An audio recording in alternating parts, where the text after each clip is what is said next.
Inclinemos nuestros rostros para orar. Nuestro Padre y nuestro Dios, te damos gracias una vez más por habernos traído a este lugar para recibir instrucción de tu Espíritu Santo a través de tu palabra. Pedimos, Padre, que abras nuestro entendimiento y que abras nuestros corazones para recibir la semilla de la verdad. Te ruego que esa semilla pueda germinar, pueda crecer y pueda fructificar para tu honra y tu gloria. Te lo pido en el precioso nombre de tu Hijo, Cristo Jesús. Amén.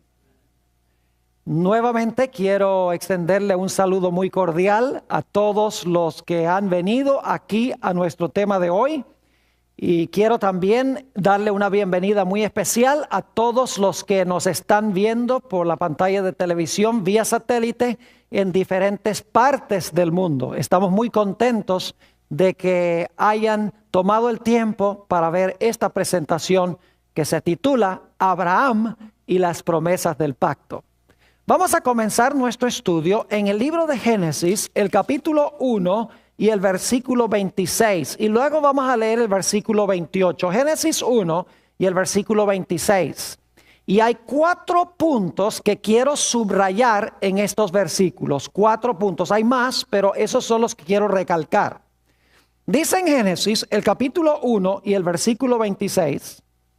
Entonces dijo Dios: hagamos al hombre a nuestra imagen conforme a nuestra semejanza. Y ahora viene el primer concepto clave. Y señoree, es decir, reine. ¿Dónde? ¿Cuál era su territorio? Reine en los peces del mar, en las aves de los cielos, en las bestias, en toda la tierra y en todo animal que se arrastra sobre la tierra. 2 puntos claves. Número 1, el hombre fue colocado como rey. En segundo lugar, su esfera de dominio o su territorio era el planeta Tierra. Ahora, 2 ideas adicionales encontramos en el versículo 28. Dice, y los bendijo Dios. Tercer punto clave. Los bendijo Dios. Y ahora escuchen bien. Y les dijo, fructificad y multiplicaos. Ese es el 4 punto que quiero subrayar. Dios les dijo que se fructificaran, se multiplicaran, y sigue diciendo, llenad la tierra y sojuzgadla. Otra vez la misma idea, someterla. Y luego dice, señoread en los peces del mar, en las aves de los cielos y en todas las bestias que se mueven sobre la tierra. El plan original de Dios tenía 4 partes. Número 1, que el hombre fuese rey. En segundo lugar, que tuviese como su posesión la esfera del planeta Tierra, su esfera de dominio. En tercer lugar, Dios tenía la intención de que todo recibiera su bendición. Y en cuarto lugar, el plan de Dios era que se llenara el mundo de una raza santa, de una raza pura que pudiese proliferar la honra y la gloria de Dios. Lamentablemente, como consecuencia del pecado, este plan fue estropeado por Satanás. Noten lo que dice en el Evangelio según San Lucas, el capítulo 4 y el versículo 6. San Lucas, el capítulo 4 y el versículo 6. Aquí está Jesús en el monte de la tentación. Y el diablo viene y el diablo le hace una oferta a Jesús. Dice en el versículo 6, y le dijo el diablo, a ti te daré toda esta potestad y la gloria de ellos, porque a mí ha sido entregada y a quien quiero la doy. Fíjense que para este tiempo ya Satanás tenía dominio sobre los reinos de la tierra. Es decir, él había llegado a ser el rey y su esfera de dominio era el planeta Tierra, porque le había robado la posición y el territorio a Adán. Además de eso, si leemos el libro de Génesis, nos damos cuenta que no solamente perdió el hombre su posición como rey, no solamente perdió su territorio, la tierra, sino que nos dice que como consecuencia del pecado entró al mundo la maldición. 3 veces en Génesis 3 y 4 tenemos la palabra maldición. Lo cual significa que en vez de la bendición que Dios quería que la raza humana tuviera, ahora entró la maldición. Dios maldijo la tierra, Dios maldijo a la serpiente y Dios maldijo a Caín. En lugar de la bendición, la maldición. Y en lugar de llenarse la tierra de una raza santa, con el hombre proliferándose, multiplicándose y llenando la tierra, según Génesis 6, la tierra sí se llenó, pero se llenó de una raza inicua, de una raza corrupta. La raza humana necesitaba a alguien que pudiese recuperar los 4 elementos que se perdieron como consecuencia del pecado. El problema es, como hemos visto, no había nadie dentro de la raza humana que hubiese vencido completamente a Satanás para recuperar el trono, para recuperar el territorio, para recuperar la bendición y para recuperar la posibilidad de una muchedumbre que nadie puede contar de gente santa y pía llenando el planeta Tierra. La raza humana necesitaba un redentor, alguien que recuperara lo que se había perdido. El problema es que no había nadie que pudiese hacerlo. Pero gracias a Dios que Dios le dio ciertas promesas a un hombre llamado Abraham, de quien estudiamos en nuestro último tema. Y es interesante notar que las promesas que Dios le hizo a Abraham eran los mismos elementos de los planes que Dios tenía originalmente para el hombre. Quiero que notemos las promesas que Dios le hizo a Abraham. Génesis, el capítulo 22 y el versículo 17. Génesis, el capítulo 22 y el versículo 17. Quiero que noten que Dios le hizo las mismas promesas a Abraham que estaban incluidas en el plan original de Dios para el hombre. Génesis 22, 17, Dios le dice a Abraham: de cierto de cierto te bendeciré y multiplicaré tu descendencia como ¿qué? Como las estrellas del cielo y como la arena que está a la orilla del mar. Y tu descendencia poseerá las puertas de sus ¿qué? Las puertas de sus enemigos. Ahora quiero que noten 3 ideas en este versículo. La primera idea es que Dios iba a bendecir a Abraham. La segunda idea que tenemos aquí es que Dios iba a multiplicar la descendencia de Abraham. Y en tercer lugar, notamos aquí que Dios iba a hacer posible que la simiente de Abraham, se usa la palabra descendencia en la versión del 60, pero en realidad en el original dice la simiente de Abraham iba a poseer las puertas de sus enemigos. Es decir, iban a tener dominio sobre sus enemigos. Ahora, otra cosa que Dios le prometió a Abraham, no solamente le prometió dominio, no solamente le prometió una descendencia innumerable, no solamente prometió la bendición, sino que Dios también le prometió la tierra. Note lo que dice en el libro de Génesis, el capítulo 22 y el versículo 18. Génesis, el capítulo 22 y el versículo 18. Aquí encontramos otra promesa de Dios a Abraham. Dice allí, y en un momento vamos a estudiar el contexto de esto: en tu simiente serán ¿qué? Serán benditas todas las naciones de ¿qué? De la tierra, por cuanto obedeciste mi voz. Y en múltiples textos en el libro de Génesis encontramos que Dios le promete a Abraham que esas naciones iban a habitar en la tierra prometida, en la tierra de Canaán. Y muchos han concluido de que Dios le estaba prometiendo a Abraham nada más ese pedacito de tierra allá que nosotros conocemos como Palestina. Pero en realidad Abraham entendió que estas promesas de Dios eran mucho más amplias. Él entendió que cuando Dios dijo que le iba a devolver la tierra, no estaba hablando solo de ese pedacito de tierra allá en Israel. Él entendió que Dios estaba prometiendo darle el mundo. Note lo que dice en Romanos el capítulo 4 y el versículo 13. Romanos el capítulo 4 y el versículo 13. Dice, porque no por la ley fue dada a Abraham o a su simiente la promesa de que sería heredero de ¿qué? Del mundo, sino por la justicia de la ¿qué? De la fe. ¿Qué le prometió Dios a Abraham que iba a heredar?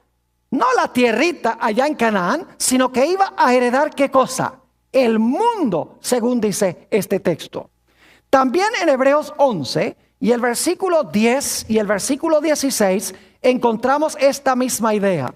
Hebreos el capítulo 11 y el versículo 10 y luego el versículo 16. Dice en el versículo 10, hablando de Abraham, Isaac y Jacob, porque esperaba la ciudad que tiene fundamentos, cuyo arquitecto y constructor es ¿quién? Dios. Versículo 16, pero anhelaban una mejor, es decir, una patria mejor. Esto es, ¿qué cosa? Celestial. Por lo cual Dios no se avergüenza de llamarse Dios de ellos, porque les ha preparado una ¿qué? Una ciudad, y es una ciudad celestial. Yo pregunto entonces, ¿Abraham sabía que la promesa de la tierra involucraba mucho más que esa tierra de Israel allá en el Medio Oriente? Claro que sí, porque Dios le dijo, vas a heredar el mundo. Dios le dijo, vas a heredar una ciudad, no la Jerusalén terrenal, sino la ciudad celestial, cuyo constructor y artífice es Dios. Abraham también entendió que él no era el que iba a traer la bendición. Él también comprendió que él no era el que iba a ganar dominio sobre sus enemigos. Abraham también entendió muy bien de que él no iba a quitar la maldición. Abraham comprendió que era su simiente que iba a recuperar el trono, que iba a recuperar el territorio, que iba a recuperar la bendición y que iba a recuperar la posibilidad de una descendencia santa que nadie podía contar. Ahora, hay una historia muy interesante que tenemos en el libro de Génesis, el capítulo 22, que será el centro de nuestro estudio en el tema de hoy. Porque ilustra cómo a través de Abraham y su simiente, Dios iba a recuperar las 4 cosas que había incluido como el plan original de él para el ser humano. Génesis, el capítulo 22, habla de la historia del sacrificio de Isaac. Ahora quiero darles un poquito de trasfondo. Cuando esta historia se realiza, Abraham ya es un anciano, tiene 120 años. Y Dios se ha demorado en cumplir su promesa de darle un hijo a Abraham durante un largo trayecto de tiempo. Pero luego llegó el cumplimiento del tiempo y Abraham, el anciano de grande edad, podríamos decir, tuvo a Isaac su hijo. Nos dice en Gálatas el capítulo 4, que va a ser nuestro tema de estudio en el próximo tema, que Isaac nació por un milagro del Espíritu Santo. Se llama el hijo que nació según el Espíritu. Así que tenemos al anciano de grande edad. Cuando vino el cumplimiento del tiempo, después de una larga espera, envió a su hijo o tuvo a su hijo nacido por un milagro del Espíritu Santo. El niño creció obediente, un hijo ejemplar de su padre. Pero llegó un día en que Dios le hizo una petición terrible a este padre. Y eso es lo que vamos a estudiar en nuestro tema de hoy. Vayan conmigo a Génesis 22 y el versículo 2. El hijo de la promesa, imagínense ustedes, el hijo que tanto habían esperado. Y ahora Dios le hace un pedido aterrador a Abraham.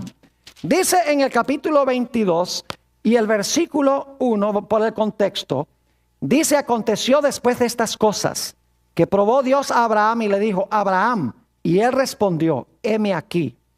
Y dijo, toma ahora tu hijo, tu único Isaac, a quien amas, y vete a tierra de Moria, y ofrécelo allí en holocausto sobre uno de los montes que yo te diré. Hay varias cosas de este versículo que quiero recalcar. En primer lugar, notamos que a Isaac se le llama el único hijo de Abraham. Dice, lleva a Isaac tu único.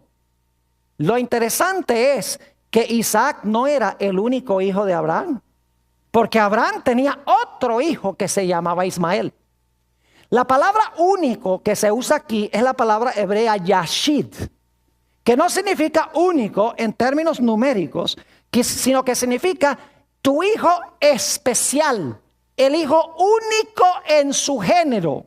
Como él no hay otro, en otras palabras, significa esa palabra único. Dice, toma tu hijo, tu único. Si ustedes leen Hebreos 11 y el versículo 17, y no lo vamos a leer ahora, ustedes van a darse cuenta, bueno, tal vez sería bueno leerlo. Hebreos 11, 17, se me ocurre que sería una buena idea.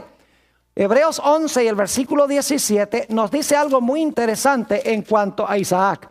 En Génesis dice que Isaac fue el único de Abraham.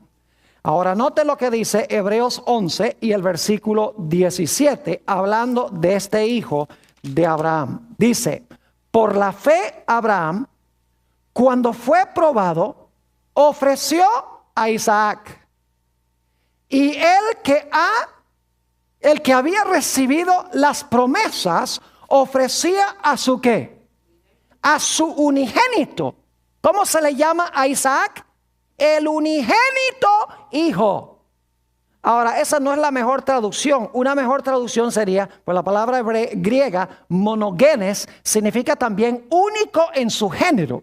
En el Antiguo Testamento es hebreo, yashid. En el Nuevo Testamento es monogenes, que es la palabra griega equivalente. Sabemos que significa eso porque Isaac no era el unigénito hijo de Abraham, porque él tenía otro hijo que era ¿quién? Ismael. Es decir, Isaac era el hijo especial, el único en su género. Como él no había ningún otro.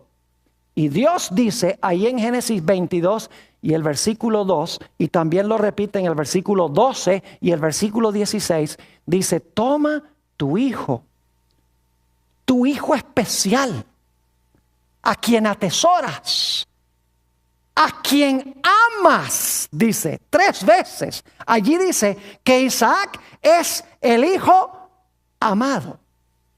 Y luego dice en el versículo 2 que Dios manda a Abraham a llevar a su hijo a un monte. Se llama el monte Moria.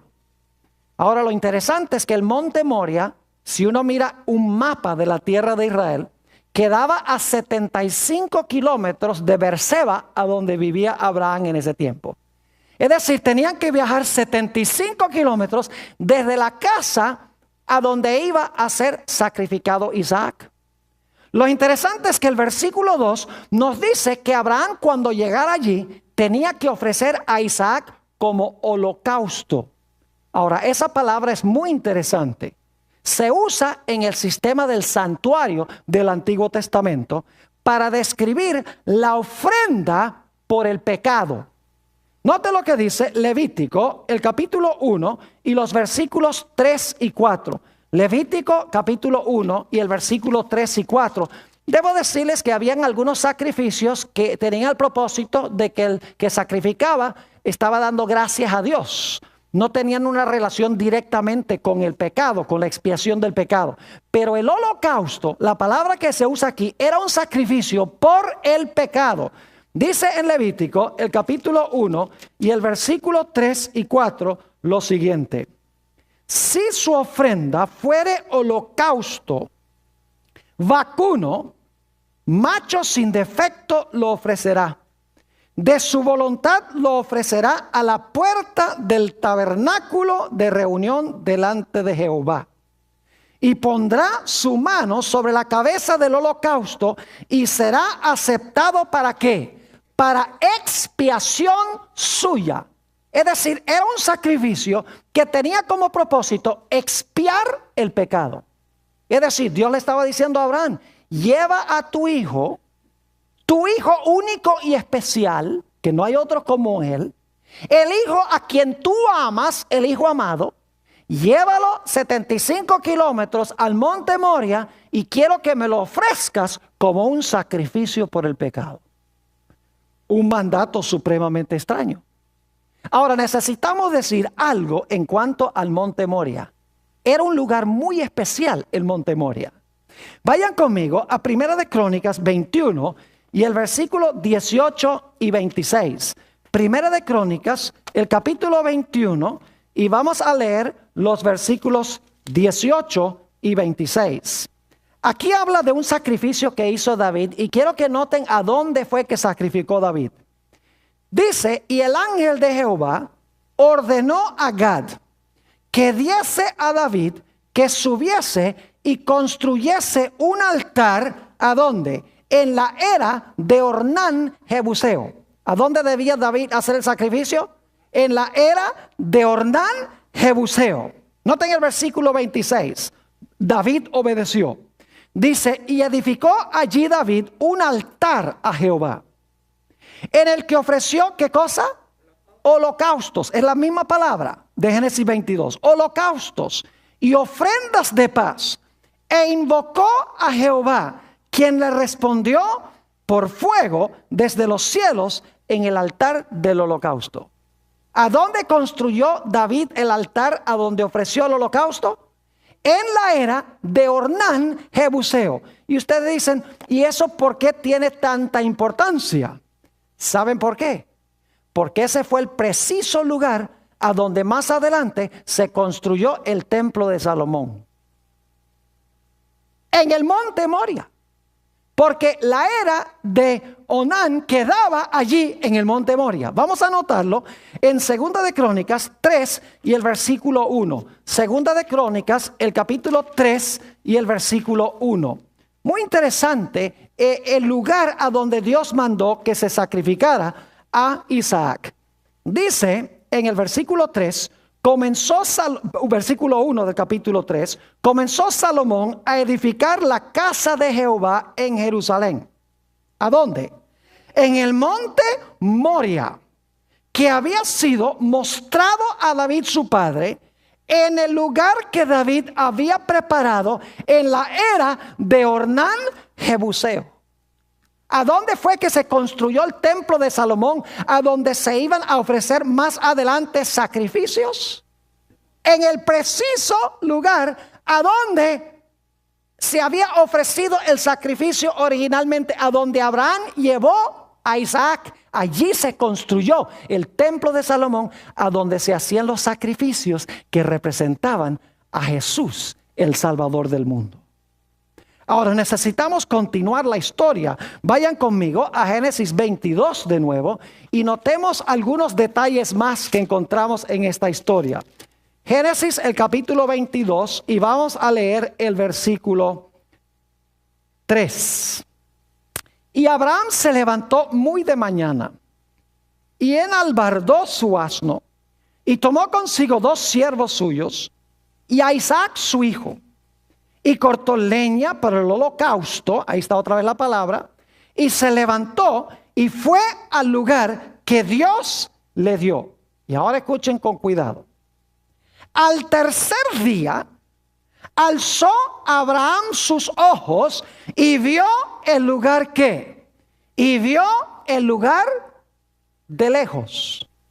Pregunta, ¿cuánto tiempo duró la agonía del padre, el sufrimiento del padre? Duró un periodo de 3 días. Y quiero que noten que dice aquí en el versículo 4, en la última parte, al tercer día alzó Abraham sus ojos y vio el lugar de lejos.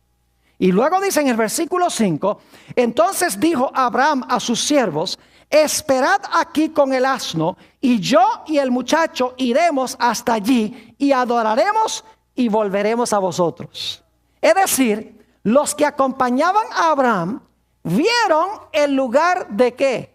Vieron el lugar de lejos. Porque cuando Abraham llegó allí, dice que vio el lugar de lejos, le dijo a los testigos que iban con él que se quedaran allí. Es decir, ellos estaban viendo el lugar a donde se iba a hacer el sacrificio de lejos. Ahora noten lo que sigue diciendo el versículo 6. Y tomó Abraham la leña del holocausto, escuchen bien, y la puso sobre Isaac, su hijo. ¿Qué cargó Isaac? la leña, la madera.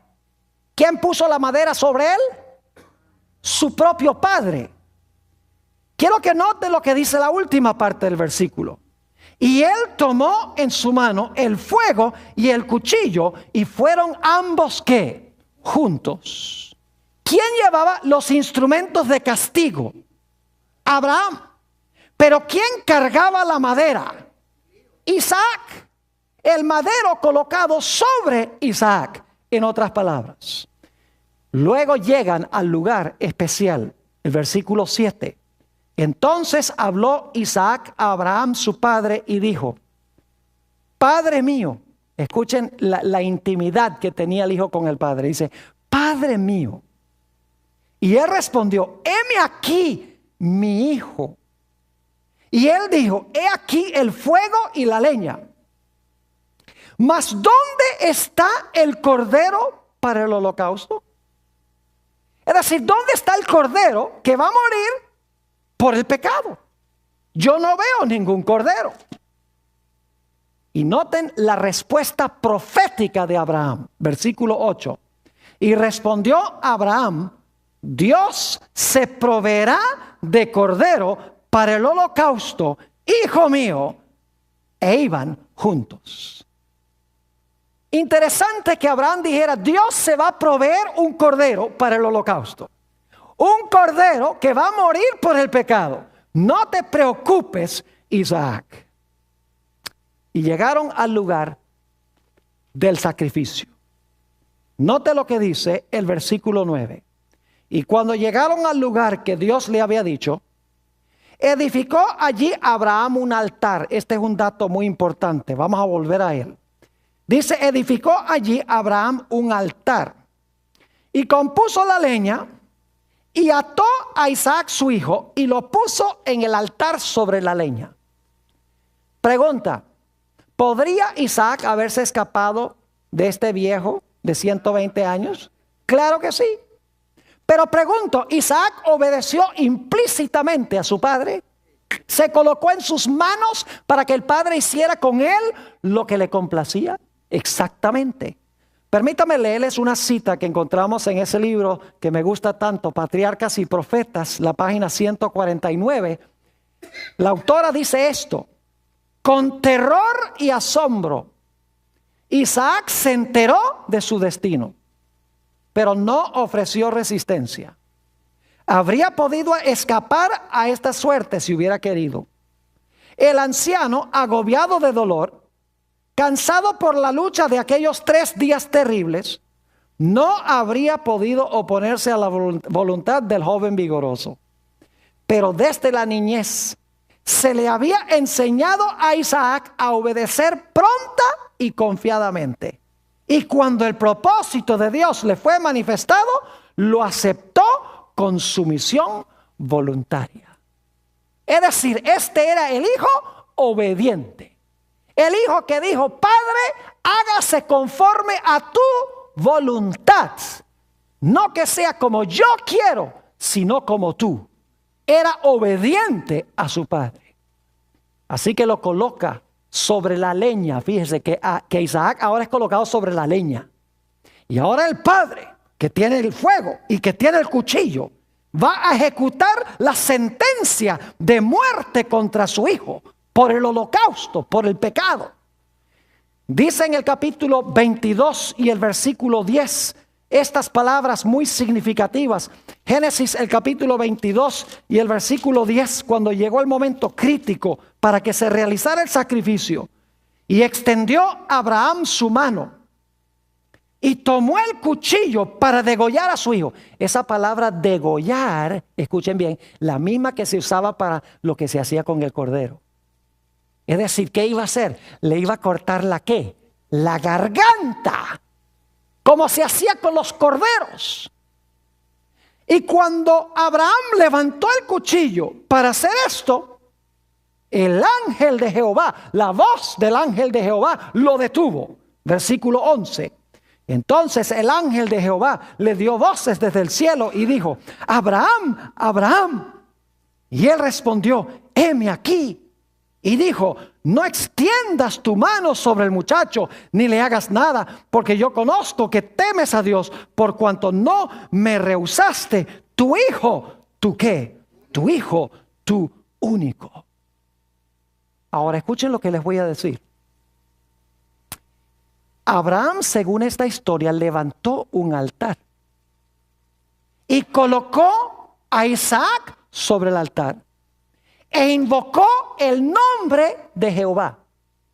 Ahora, hay varios versículos que solamente voy a mencionar que son muy interesantes. Ustedes los tienen, creo que los tienen en su lista. Esa expresión, invocar el nombre de Jehová, es muy especial en el Antiguo y el Nuevo Testamento. La primera vez que se usa es en Génesis 4:26, a donde dice que Set y sus descendientes invocaron el nombre de Jehová. Se usa en Génesis 12:8, donde dice que Abraham construyó un altar e invocó el nombre de Jehová. Se usa en Génesis 13 y el versículo 4, a donde dice también que Abraham levantó un altar e invocó el nombre de Jehová. En Génesis 26 y el versículo 25 dice que Isaac construyó un altar e invocó el nombre de Jehová. En Primera de Crónicas 18:26, que ya leímos hace un rato, dice que David construyó un altar, colocó sobre el altar el holocausto e invocó el nombre de Jehová. En Primera de Reyes 18, 36 y 37, dice que Elías colocó un holocausto sobre el altar e invocó el nombre de Jehová. Cada vez que se construye un altar y se hace un sacrificio, los grandes héroes del Antiguo Testamento invocan el nombre de Jehová. Ahora, ¿por qué es importante esto? En el monte Moria, Abraham invocó el nombre de Jehová. ¿Saben ustedes el nombre de quién estaba en realidad invocando? Noten lo que dice en el libro de Hechos de los Apóstoles, el capítulo 2 y el versículo 21. Hechos, el capítulo 2 y el versículo 21. Muy interesante esto. Aquí está hablando el apóstol San Pedro en el día del Pentecostés y está hablando de Jesús. Dice: y todo aquel que invocare el nombre del Señor será ¿qué? Salvo. Es decir, el nombre de quién estaba invocando Abraham. El nombre de Jesús. El nombre de quién estaba invocando David. El nombre de Jesús. El nombre de quién estaba invocando Elías. El nombre de Jesús. Noten también lo que dice en el libro de los Romanos, el capítulo 10 y el versículo 11 al 13. Romanos 10 y los versículos 11 al 13, para que se den cuenta que el nombre que se estaba invocando era el nombre de Jesús. Dice en el versículo 10: porque con el corazón se cree para justicia, pero con la boca se confiesa para salvación. Pues la Escritura dice: todo aquel que en él creyere no será avergonzado. Porque no hay diferencia entre judío y griego, pues el mismo que es Señor de todos es rico para con todos los que le invocan. Porque todo aquel que invocare el nombre del Señor será ¿qué? Salvo. La misma expresión. Y me hace recordar también Hechos de los Apóstoles, el capítulo 4 y el versículo 12, donde dice que no hay nombre dado a los hombres debajo del cielo por el cual podamos ser salvos, sino en el nombre de ¿quién? En el nombre de Jesús. Es decir, Abraham estaba invocando, cuando iba a ofrecer este holocausto por el pecado, estaba invocando el nombre de ¿quién? El nombre de Jesús. Pero la historia no termina aquí. Nota lo que dice en Génesis 22 y el versículo 13. Génesis, el capítulo 22 y el versículo 13. Porque el ángel detuvo la mano, pero ¿qué pasó después de detener la mano? Se necesitaba un holocausto por el pecado. Isaac no iba a hacer ese holocausto. Noten Génesis 22 y el versículo 13. Entonces alzó Abraham sus ojos y miró. Y he aquí a sus espaldas un carnero trabado en un zarzal por sus cuernos. Y fue Abraham y tomó el carnero, y ahora escuchen bien, y lo ofreció en holocausto en lugar de su hijo. ¿Qué fue lo que se halló? Un carnero. ¿Saben lo que es un carnero? Un carnero es un cordero macho. ¿Saben que el carnero era el que se ofrecía en el sacrificio de la mañana y de la tarde? Éxodo 19 y el versículo 29, y el versículo 18 nos dice eso. Éxodo 29 y el versículo 18 nos dice que ese era el animal que se sacrificaba mañana y tarde para el pecado. Dice aquí, y quemarás todo el carnero sobre el altar. Es holocausto, y ahora escuchen bien, es holocausto de olor grato, no olviden eso. Es holocausto de olor grato para Jehová. Es ofrenda quemada ¿a quién? Quemada a Jehová. Y luego en Génesis 22 y el versículo 14 encontramos que Abraham le da un nombre muy especial a este sitio. Génesis el capítulo 22 y el versículo 14 dice: y llamó Abraham el nombre de aquel lugar Jehová Jireh, que significa Jehová proveerá.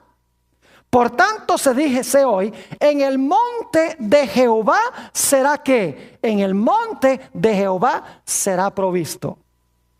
Ahora, hay un punto más que necesito recalcar antes de que vayamos a ver el cumplimiento de esta historia. ¿Saben ustedes que en figura Isaac resucitó el tercer día? Note lo que dice en el libro de los Hebreos, el capítulo 11 y el versículo 19. Hebreos 11 y el versículo 19. Muy interesante este versículo porque nos dice, por lo menos en la mente de Abraham, Isaac ya era hombre muerto. Pero en el monte, figurativamente, Isaac resucitó de los muertos el tercer día cuando llegaron. Dice en el versículo 19, pensando que Dios es poderoso para levantar aún de entre los muertos, ahora escuchen, de donde en sentido figurado también le volvió a ¿qué? Le volvió a recibir. ¿Recibió figurativamente Abraham a su hijo de entre los muertos? Claro que sí. Ahora escuchen bien. Isaac es un doble símbolo. Durante la mayor parte de la historia, Isaac representa a Jesús. Por ejemplo, cuando él carga la leña, vamos a ver. Cuando el padre carga los instrumentos de castigo. Cuando es colocado sobre la leña. Cuando se le va a degollar. Cuando él sumisamente acepta la voluntad de su padre. Hasta ahí representa a Jesús. Pero luego, como Isaac en realidad no muere, había que conseguir otro símbolo para representar el otro aspecto de la muerte de Jesús. Y allí entonces Isaac llega a representarnos a nosotros, que debemos morir. Pero hay un carnero en holocausto por el pecado que representa ¿a quién? A Jesús, quien murió en nuestro lugar. Es decir, que Isaac juega el papel de Jesús hasta el momento que está sobre el altar y luego el carnero llega a representar ¿a quién? A Cristo. Y Isaac llega a representarnos a nosotros porque el carnero muere en nuestro lugar. Ahora, ¿qué representa toda esta historia? Yo les pregunto, ¿ustedes creen que Abraham entendió lo que significaba esta historia? ¿Ustedes creen que Abraham entendía que esta historia era más profunda que solamente llevar a su hijo para sacrificarlo por ahí en un monte? Lo entendía muy bien. Note lo que dice Juan 8 y el versículo 56. Juan, el capítulo 8 y el versículo 56. Aquí se nos dice que Abraham entendió muy bien que esto representaba algo más que su hijo literal. Dice allí en Juan 8 y el versículo 56, hablando Jesús, Abraham vuestro padre se gozó de que había de ver mi qué, mi día, y lo vio y se qué, y se gozó. Noten también Gálatas el capítulo 3 y el versículo 8. Gálatas el capítulo 3 y el versículo 8. Dice, y la escritura, previendo que Dios había de justificar por la fe a los gentiles, dio, ahora escuchen, dio de antemano la buena nueva o el evangelio ¿a quién? A Abraham, diciendo, en ti serán benditas todas las naciones. Yo pregunto, ¿a Abraham se le predicó el evangelio de antemano, según este texto? Claro que sí. Abraham entendió muy bien lo que representaba esta historia. Él entendió que este sacrificio en realidad representaba el sacrificio de la simiente prometida. Ahora vamos a hacer el paralelo para que se den cuenta. Mateo el capítulo 1 y el versículo 18 nos dice que el Señor Jesucristo nació por un milagro del Espíritu Santo, igualito que Isaac. Dice que fue concebido. El nacimiento de Jesucristo fue así, estando desposada María, su madre, con José. ¿Qué pasó? Se dio cuenta que había concebido ¿de qué? Del Espíritu Santo. Es decir, así como Isaac era un hijo del milagro, Jesús, la simiente prometida, era también hijo ¿de qué? Hijo del milagro. Y así como Isaac era el hijo del anciano de grande edad, Jesús era el hijo del anciano de grande edad. Y así como Abraham tuvo que esperar mucho tiempo para que el hijo llegara, el mundo tuvo que esperar largo tiempo para que Jesús llegara. Pero cuando vino el cumplimiento del tiempo, Dios envió a su hijo. Lo interesante es que este hijo del anciano de grande edad, que nació por obra del Espíritu Santo como Isaac, en los evangelios se le llama el hijo amado. Por ejemplo, ¿ustedes recuerdan cuando el Señor Jesucristo fue bautizado? San Marcos el capítulo 1 y el versículo 11, San Marcos el capítulo 1 y el versículo 11, note lo que dice aquí en cuanto al bautismo de Jesús. San Marcos el capítulo 1 y vamos a leer el versículo, para el contexto, el versículo 9. Aconteció en aquellos días que Jesús vino de Nazaret de Galilea y fue bautizado por Juan en el Jordán. Y luego cuando subía del agua, vio abrirse los cielos y al Espíritu como paloma que descendía sobre él. Y vino una voz, ahora escuchen bien, de los cielos que decía: tú eres mi ¿qué? Mi hijo amado, en ti tengo complacencia. ¿Era Jesús el hijo amado como Isaac era el hijo amado? Claro que sí. Ahora ustedes conocen ese texto, ni siquiera hay que buscarlo. Juan 3:16. Porque de tal manera amó Dios al mundo, que ha dado a su hijo, ¿qué cosa? Unigénito. Pregunta, ¿era Isaac el hijo unigénito? El único hijo como ese, el especial, el tesoro especial. A Jesús se le da el mismo nombre que el nombre que tenía Isaac. Yo pregunto, ¿el Señor Jesucristo fue sacrificado en holocausto como olor agradable a Dios? Note lo que dice en el libro de los Efesios, el capítulo 5 y el versículo 2. Efesios, el capítulo 5 y el versículo 2. Hay toda una serie de paralelos acá. Dice en el versículo 2 lo siguiente: y andad en amor, como también Cristo nos amó, y se entregó a sí mismo por nosotros. Ahora escuchen bien: ofrenda y sacrificio a Dios, ¿en qué? En olor fragante. La mismita expresión que vimos en el Antiguo Testamento, como se describe el holocausto que se ofrecía por el pecado. Ahora yo pregunto, ¿por cuánto tiempo duró la agonía de Dios el Padre en los sufrimientos de Jesús? Duró por 3 días y 3 noches. San Mateo el capítulo 12 y el versículo 40 nos dice que Jesús estuvo en su agonía. Se expresa como el centro de la tierra. En realidad su agonía comenzó el jueves en la noche, por un periodo de ¿qué? De 3 días y 3 noches. ¿Cuánto tiempo agonizó Abraham en su viaje cuando iba a ofrecer a su hijo? 3 días, el mismo periodo de tiempo. Yo pregunto, ¿Jesús se colocó sumisamente en las manos de su Padre? Note lo que dice San Mateo, el capítulo 26 y el versículo 39. San Mateo, el capítulo 26 y el versículo 39. 3 veces Jesús elevó esta oración. Yendo un poco más adelante, se postró sobre su rostro, orando y diciendo: Padre mío. Es la misma expresión que usó Isaac, ¿sí o no? Padre mío, si es posible, pase de mí esta copa. Estaba hablando de la copa de su sufrimiento.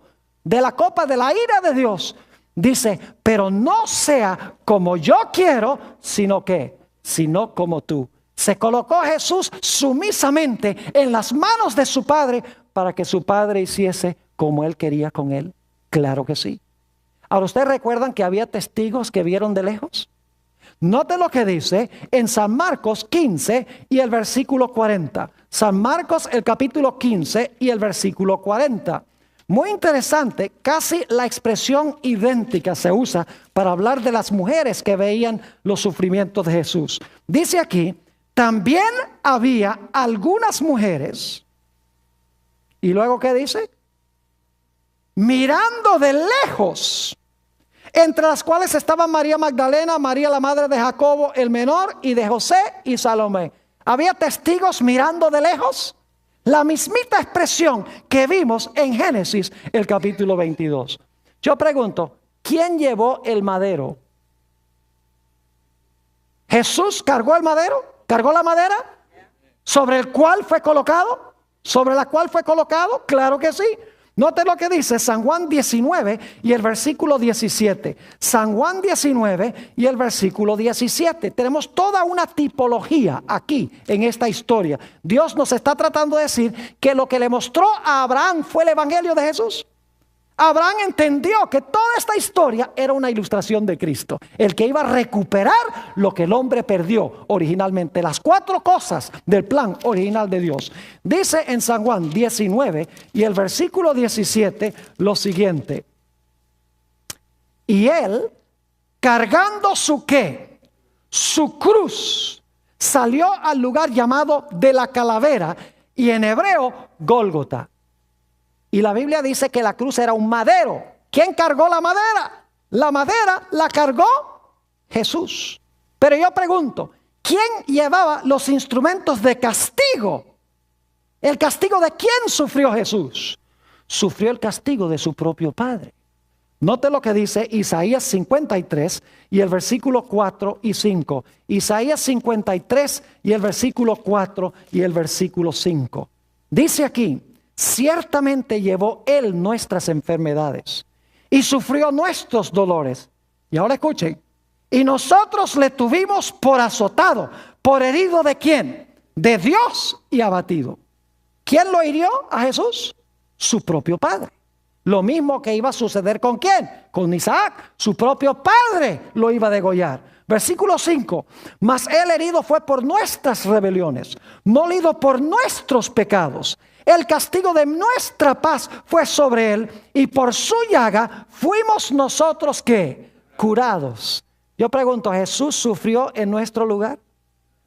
¿Como el carnero sufrió en lugar de Isaac? Claro que sí. Nos dice que Él sufrió nuestros dolores, Él llevó nuestro castigo. El castigo de nuestra paz fue sobre Él. Y dice que fue azotado y herido ¿de quién? Herido de su propio Padre. En 2 Corintios 5:21 dice: el que no conoció pecado, Dios le hizo pecado, como sucedió con ese carnero, para que nosotros pudiésemos ser hallados justicia de Dios en él.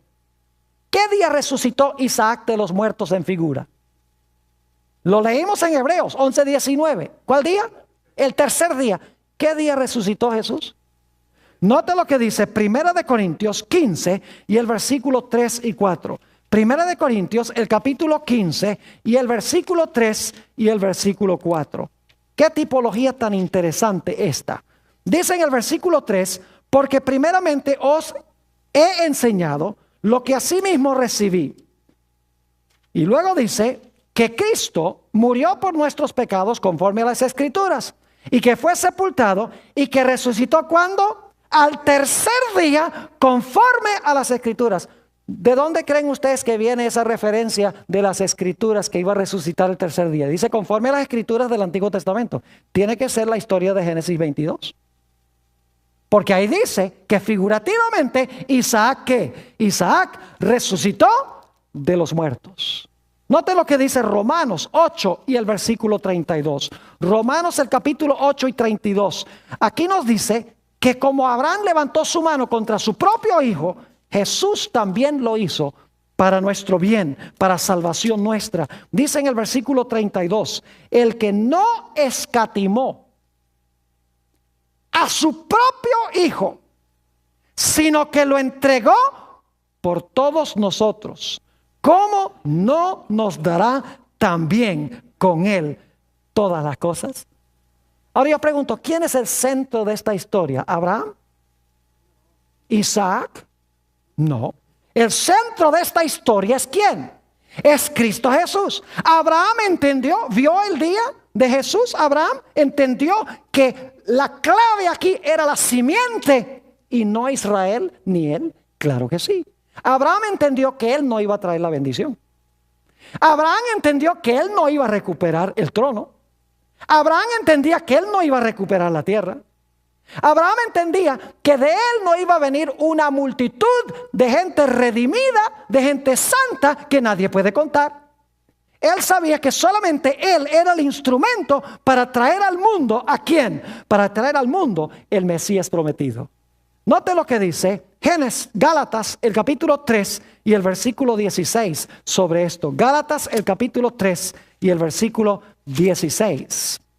Aquí nos dice en cuanto a la simiente prometida lo siguiente. Ahora bien, a Abraham fueron hechas las promesas y a su simiente. No dice y a las simientes como si hablase de muchos, sino como de uno, y a tu simiente, la cual es ¿quién? Cristo. ¿Quién era el que iba a recuperar todo lo que se perdió? Era la simiente de Abraham, que no eran muchos, sino que era solamente ¿qué? Era solamente uno, y ese uno es ¿quién? Cristo Jesús. Ahora voy a sintetizar brevemente de las Escrituras ¿quién y cómo se van a cumplir las promesas originales que Dios le hizo al hombre? Recuerden que las 4 promesas originales eran: en primer lugar, vas a reinar. En segundo lugar, la tierra va a ser tuya. En tercer lugar, la bendición. Y en cuarto lugar, una descendencia que llene la tierra de una raza santa, de una raza pura. Ahora, todo eso se perdió con el pecado. Pero ¿quién lo iba a recuperar? La simiente de Abraham. Le voy a dar solamente los versículos. Ustedes los tienen allí en la lista. En Lucas 1, 71 al 73 dice que cuando Jesús nació para crear dominio sobre sus enemigos. Y está hablando primordialmente de los enemigos espirituales. Y en Daniel el capítulo 7, 26 y 27 nos dice que cuando termine la historia del pecado, Jesús recibirá el reino y dará el reino a los santos del Altísimo. Es decir, Jesús recuperará el reino que perdieron Adán y Eva. Ahora yo pregunto, ¿quién es el que va a recuperar la tierra como nuestra posesión? No cabe duda de que es ¿quién? De que es Jesús. La Biblia dice, los santos tomarán ¿la qué? La tierra por heredad. ¿Quién ha preparado la ciudad a donde van a habitar los hijos de Dios? Dice, porque Dios les ha preparado ¿qué? Ciudad. ¿Quién es el que recupera la tierra para el hombre, para devolvérselo al hombre? No fue Abraham, Abraham pecó, es Jesús, quien es el constructor de la ciudad de la Nueva Jerusalén. Yo pregunto, ¿quién es el que va a traer de nuevo la bendición? Es Jesús. En Apocalipsis 22 y el versículo 3 dice que en la tierra nueva no habrá más maldición. ¿Y saben por qué? Porque el Señor Jesucristo quitó la maldición por su muerte en la cruz. Note lo que dice Gálatas el capítulo 3 y el versículo 13 y 14. Gálatas el capítulo 3 y el versículo 13 y 14. Dice aquí en el versículo 13, Cristo nos redimió de la ¿qué? De la maldición de la ley. ¿Y cómo lo hizo? Hecho por nosotros maldición. Es decir, murió en nuestro lugar. Porque está escrito, maldito todo el que es colgado en un madero. Para que en Cristo Jesús, no en Abraham, para que en Cristo Jesús la bendición de Abraham alcanzase a los gentiles a fin de que por la fe recibiésemos la promesa del Espíritu. ¿Quién quitó la maldición? Fue Jesús. ¿Quién trajo la bendición de Abraham? La trajo Cristo Jesús. Y saben que a través de Cristo Jesús habrá, según Apocalipsis 7:9, una muchedumbre que nadie podrá contar delante del trono de Dios. Como Dios le prometió a Abraham. Pero no es por Abraham, porque dice que esta gente de toda nación, tribu, lengua y pueblo han lavado sus ropas y las han blanqueado en la sangre del Cordero. Nuevamente Jesús es el centro de todo. Israel y Abraham solo fueron instrumentos a través de los cuales Dios iba a traer al Mesías al mundo. Y en esta linda historia de Génesis 22, Dios le está mostrando a Abraham lo que él va a hacer a través de Jesús. ¿Cómo se va a recuperar todo aquello que se perdió? Y saben que la Biblia dice que si nosotros somos de Cristo, nosotros también somos simiente de Abraham. Es decir, los judíos que están allá en Israel, esos no son simiente de Abraham, porque no son de Cristo, no creen en Cristo. Es decir, ser judío es creer en Jesús. Porque los que son de Cristo son simiente de Abraham. Y dice, los que son de Cristo son simiente de Abraham y heredarán ¿qué cosa? Las promesas. Las promesas no son para los judíos literales. Las promesas son para los judíos espirituales que se han unido a Cristo Jesús.